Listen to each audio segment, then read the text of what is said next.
अस्सलाम वालेकुम, मैं हूं इंजीनियर असद मुगल। आज के इस वीडियो में हम जर्मनी के वीज़ा के बारे में बात करते हैं। 3 किस्म के जर्मनी के वीज़े बताऊंगा जिनको आप पाकिस्तान से बहुत आसानी से अप्लाई कर सकते हैं और इनकी वीज़ा सक्सेस रेशो बहुत ज़्यादा है। पहले नंबर पे आता है नेशनल वीज़ा। ये एक लॉन्ग टर्म वीज़ा है। 90 से 180 दिन का आपको स्टे मिलता है जर्मनी में।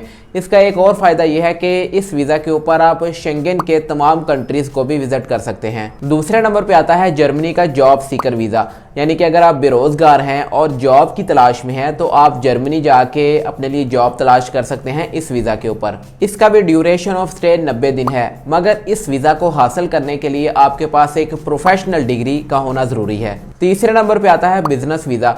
इसका ड्यूरेशन ऑफ स्टे 3 महीने है। अगर आपका पाकिस्तान में कोई रजिस्टर्ड बिजनेस है तो आप इस वीज़ा के लिए अप्लाई कर सकते हैं। अब हम बात करते हैं इन तीनों वीज़ा टाइप्स की बेसिक रिक्वायरमेंट के बारे में कि कौन कौन से डॉक्यूमेंट्स आपको किस वीज़ा के लिए चाहिए। सबसे पहले नंबर पे आता है जी जर्मनी का नेशनल वीज़ा, जो कि डी कैटेगरी वीज़ा है, लॉन्ग टर्म वीज़ा है। 90 से 180 दिन का ये आपको वीज़ा मिलता है। इस वीज़ा में जो मोस्ट इम्पॉर्टेंट चीज़ है वो ये है कि आपने जर्मनी में आने का मकसद बताना है। जो आपने वहाँ पे कवर लेटर लिखना है उसको आपने बहुत ही गौर से ध्यान से एक एक पॉइंट लॉजिकली आपने प्रूव करना है कि आप जर्मनी क्यों आना चाहते हैं। इसके साथ ही आपके पास वहाँ पे रहने के, अगर आपको ये 90 दिन का वीज़ा मिलता है तो 90 दिन के आपके पास फंड्स मौजूद होने चाहिए। अच्छी खासी आपकी बैंक स्टेटमेंट होनी चाहिए। 15 से 20 लाख की आपकी ये बैंक स्टेटमेंट होनी चाहिए, तो फिर आपका ये वीज़ा इशू होने का ज़्यादा चांस होता है।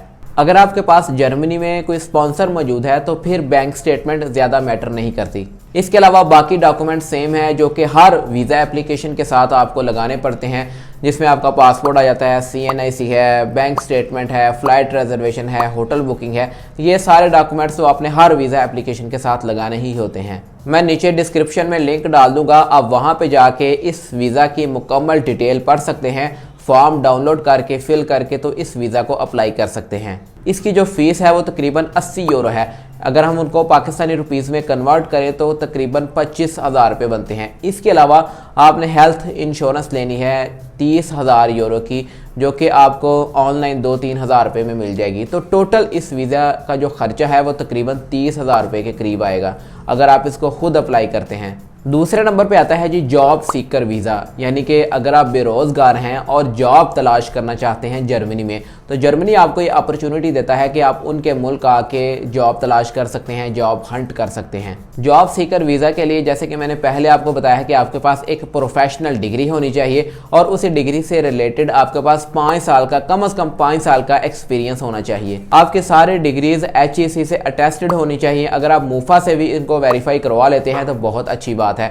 इसके साथ ही आपके पास प्रूफ होना चाहिए कि आपकी जो प्रोफेशनल डिग्री है वो जर्मनी की कौन सी डिग्री के साथ इक्विवेलेंट है। इसके अलावा अगर हम बैंक स्टेटमेंट की बात करें तो आपके पास तकरीबन 6,000 यूरो के फंड्स मौजूद होने चाहिए। पाकिस्तानी रुपीज़ में अगर हम उनको कन्वर्ट करें तो तकरीबन 16 से 17 लाख रुपया बनता है। 30,000 यूरो की हेल्थ इंश्योरेंस होनी चाहिए, जो कि मैंने आपको पहले बताया कि आप ऑनलाइन 2-3 हज़ार रुपये में ये ले सकते हैं। बाकी डॉक्यूमेंट्स सेम है जो कि हर वीज़ा एप्लीकेशन फॉर्म के साथ लगते हैं। इसकी मज़ीद तफसील पढ़ने के लिए नीचे डिस्क्रिप्शन में लिंक डाल दूंगा, आप वहाँ पे जाके मज़ीद इसको पढ़ के तो आप एप्लीकेशन फॉर्म डाउनलोड करके तो ये वीज़ा अप्लाई कर सकते हैं। इसके बाद तीसरे नंबर पे आता है जी बिज़नेस वीज़ा। बिज़नेस वीज़ा का ड्यूरेशन ऑफ स्टे 3 महीने है।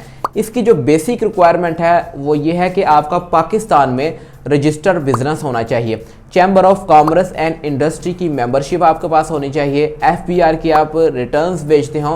जब भी आपने ये वीज़ा अप्लाई करना है तो आपने अपने बिजनेस का एक स्ट्रॉन्ग प्रूफ देना है।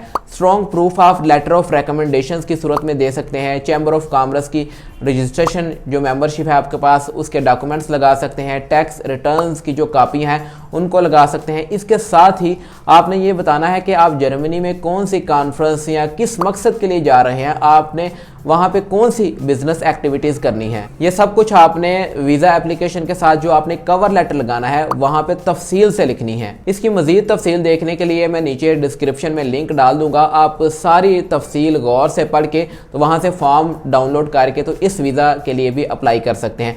दोस्तों, इसके अलावा अगर आपके जहन में कोई सवालात हैं या आपको कहीं से भी समझ नहीं आती तो मुझे कमेंट करके ज़रूर पूछें, मैं इंशाल्लाह बर वक्त रिप्लाई करने की कोशिश करूँगा। वीडियो पसंद आए तो मेरी हौसला अफजाई के लिए इसको इसको लाइक ज़रूर कर दिया करें। मिलेंगे इंशाल्लाह एक नई वीडियो के साथ, तब तक के लिए मुझे इजाज़त दें। अल्लाह हाफिज़।